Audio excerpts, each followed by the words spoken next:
Hello students, welcome to my YouTube channel. हमारा आज का टॉपिक है central banks and its function. Central bank क्या है? जैसा कि इसके नाम से ही पता चलता है, सेंट्रल बैंक, सेंट्रल मतलब एक अपेक्स बैंक, अपेक्स इंस्टीट्यूशन जो कि पूरी इकोनॉमी को कंट्रोल करता है, जो कि पूरे बैंकिंग सिस्टम को कंट्रोल करता है। ये सोल एजेंसी किसी भी कंट्री का सेंट्रल बैंक नोट इशू करता है। ये banker to the government, government के लिए भी बैंक का काम करता है और उस कंट्री की मनी सप्लाई को कंट्रोल करता है। तो सेंट्रल बैंक वो बैंक है जो पूरी इकोनॉमी को कंट्रोल करता है और किसी भी कंट्री में एक ही सेंट्रल बैंक होता है। इंडिया में जो सेंट्रल बैंक है वो है आरबीआई, इंग्लैंड में बैंक ऑफ इंग्लैंड, अमेरिका में फेडरल रिजर्व सिस्टम। तो जो फर्स्ट सेंट्रल बैंक वर्ल्ड में सेटअप हुआ था वो 1668 में स्वीडन में सेटअप हुआ था। आरबीआई जो है इंडिया में 1935 में सेटअप हुआ था। अब अगर हमने इसको डिफाइन करना है तो डेफिनेशन आपने एज इट इज लर्न करनी है। Every central bank has one function, it operates to control economy. जैसा कि मैंने पहले बताया, जो सेंट्रल बैंक है इकोनॉमी को कंट्रोल करता है, मनी सप्लाई को कंट्रोल करता है और क्रेडिट को भी कंट्रोल करता है। अब कमर्शियल बैंक हमने पिछली वीडियो में किया, कमर्शियल बैंक क्या है, उसके फंक्शंस क्या है। तो अब हम सेंट्रल बैंक करने जा रहे हैं। दोनों में डिफरेंस क्या है? जो सेंट्रल बैंक है उसका main purpose, main motive public welfare है, जबकि कमर्शियल बैंक का मेन मोटिव प्रॉफिट अर्न करना है। सेंट्रल बैंक कभी भी पब्लिक के साथ डायरेक्ट डील नहीं करता, but commercial bank public dealing करते हैं। जब हम पैसा डिपॉजिट करवाने जाते हैं या विड्रॉल के लिए जाते हैं तो हम कहाँ जाते हैं? Commercial bank. तो कमर्शियल बैंक क्या करता है? पब्लिक के साथ डायरेक्ट डील करता है। सेंट्रल बैंक पूरी कंट्री में एक ही होता है और वो स्टेट ओन्ड होता है, जबकि कमर्शियल बैंक प्राइवेट भी हो सकता है और स्टेट ओन्ड भी हो सकता है। नोट इशू करने की जो अथॉरिटी है, मोनोपली है, वो सिर्फ सेंट्रल बैंक के पास होती है। मतलब सेंट्रल बैंक ही नोट इशू कर सकता है, कमर्शियल बैंक नहीं कर सकता। सेंट्रल बैंक बैंकों का बैंक है, बैंकर्स बैंक मतलब बैंकों का भी बैंक है। वो सारे काम करता है जो कि कमर्शियल बैंक हमारे लिए करता है, वो कमर्शियल बैंक्स के लिए करता है। कमर्शियल बैंक बैंकों का बैंक नहीं है। It controls commercial. Central bank commercial bank को कंट्रोल करता है, जबकि कमर्शियल बैंक सेंट्रल बैंक के अंडर काम करता है। ठीक है। फॉरेन एक्सचेंज, अब जो सेंट्रल बैंक है फॉरेन एक्सचेंज की पूरी कस्टडी सेंट्रल बैंक के पास होती है ताकि वो फॉरेन एक्सचेंज को भी कंट्रोल कर सके। कमर्शियल बैंक फॉरेन एक्सचेंज में काम करता है but under the instructions of the central bank. Banker to the government, central bank government का भी बैंकर है। कैसे? वो हम फंक्शंस में करेंगे, पर जो कमर्शियल बैंक है वो गवर्नमेंट के लिए वही काम करता है जो उसे सेंट्रल बैंक कहता है। Functions of the central bank. अब सेंट्रल बैंक कौन कौन से काम करता है? सबसे पहले बैंक ऑफ इशूइंग नोट। जैसा कि मैंने पहले बताया, किसी भी कंट्री में सेंट्रल बैंक के पास अथॉरिटी होती है नोट इशू करने की, और जो भी सेंट्रल बैंक नोट इशू करेगा उसका अनलिमिटेड लीगल टेंडर होगा throughout the country. Means इसके द्वारा इशू किए गए नोट एक्सेप्टेबल होंगे थ्रू आउट द कंट्री, कोई उसे रिजेक्ट नहीं कर सकता।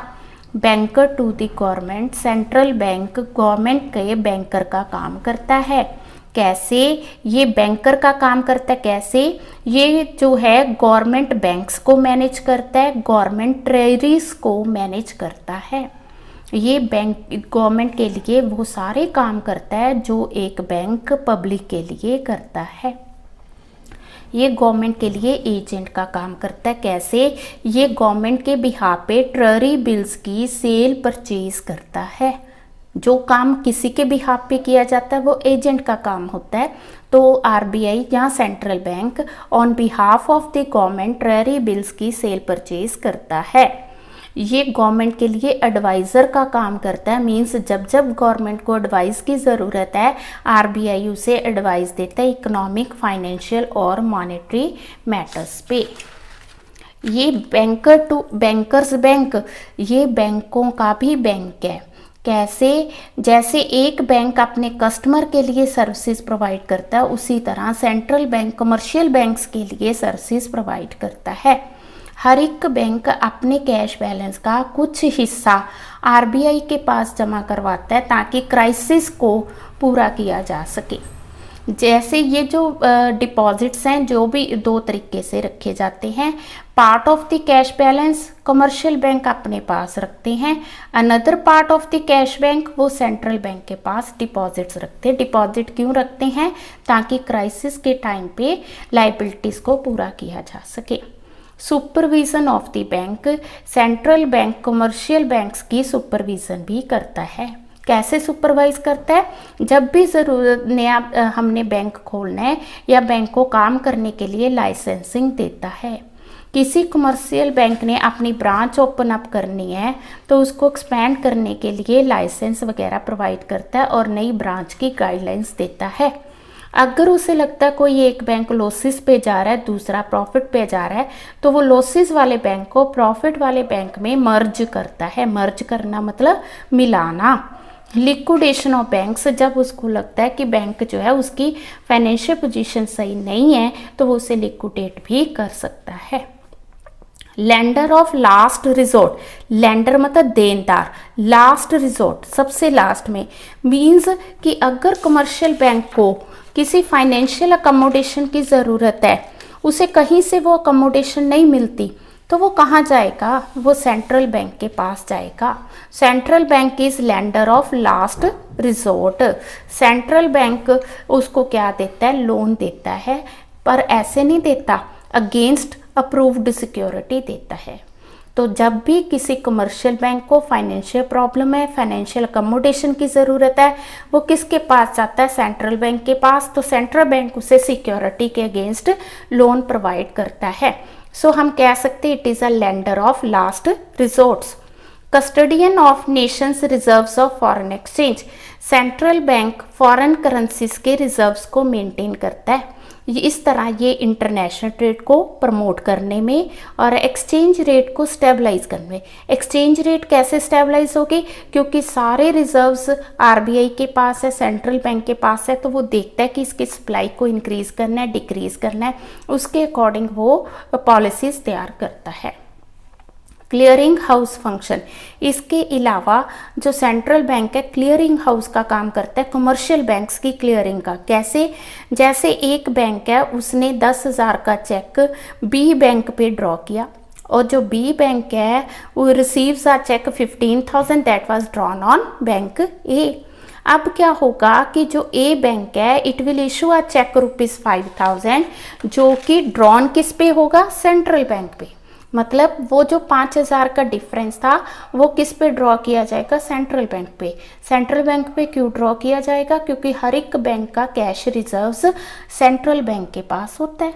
इस तरह क्या होगा? दोनों बैंकों का जो बैलेंस है वो क्लियर हो जाएगा। तो सेंट्रल बैंक जो है क्लियरिंग हाउस का काम भी करता है। कंट्रोल ऑफ क्रेडिट, इसके अलावा ये क्रेडिट को कंट्रोल करता है। वो कैसे? जैसे इसको लगता है कि इन्फ्लेशन है, इन्फ्लेशन मतलब चीज़ों के रेट बहुत बढ़ रहे हैं। इन्फ्लेशन तब होती है जब चीज़ों के रेट बढ़ रहे होते हैं।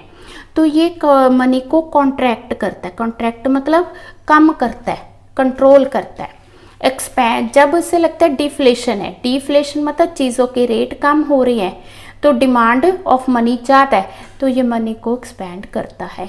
कैसे करता है? उसके कई मेथड्स हैं जो हम अगली वीडियो में करेंगे। कलेक्शन स्टैटिस्टिक्स, स्टैटिस्टिक्स होता है डाटा कलेक्ट करना। तो सेंट्रल बैंक डाटा भी कलेक्ट करता है। किसका? इसका सारा बैंकिंग सिस्टम का, डिपॉजिट्स का, लोन्स का, लेंडिंग पॉलिसीज़ का, फॉरेन एक्सचेंज का, ये सारा डाटा कलेक्ट करके फिर इसे पीरियोडिकली पब्लिश करता है। जब भी हमें किसी गवर्नमेंट को कोई भी डिसीज़न लेना है, पॉलिसी तैयार करनी, प्लानिंग तैयार करनी, तो वो सेंट्रल बैंक से डाटा कलेक्ट करके उसके बेस पे तैयारी करते हैं। अदर फंक्शन, इसके अलावा ये एग्रीकल्चर क्रेडिट प्रोवाइड करता है। अगर किसी एरिया में एग्रीकल्चर क्रेडिट नहीं प्रॉपर है तो वहाँ पे एग्रीकल्चर बैंक की सेटअप करता है, या जो बैंक्स ऑलरेडी वहाँ पे हैं उनको इंस्ट्रक्शंस देता है to provide the agriculture credit. ये मनी और बिल मार्केट को ऑर्गेनाइज करता है। जो हमारे टॉर्न नोट्स हैं उनको वापस भी लेता है। इसके अलावा इंटरनेशनल मॉनेटरी कॉन्फ्रेंसेस में आरबीआई पार्टिसिपेट करता है। तो इस तरह थैंक यू। ये जो थे हमारे फंक्शंस ऑफ आरबीआई थे। तो अगर आपको वीडियो अच्छी लगी, आप वीडियो को लाइक, चैनल को सब्सक्राइब ज़रूर करें।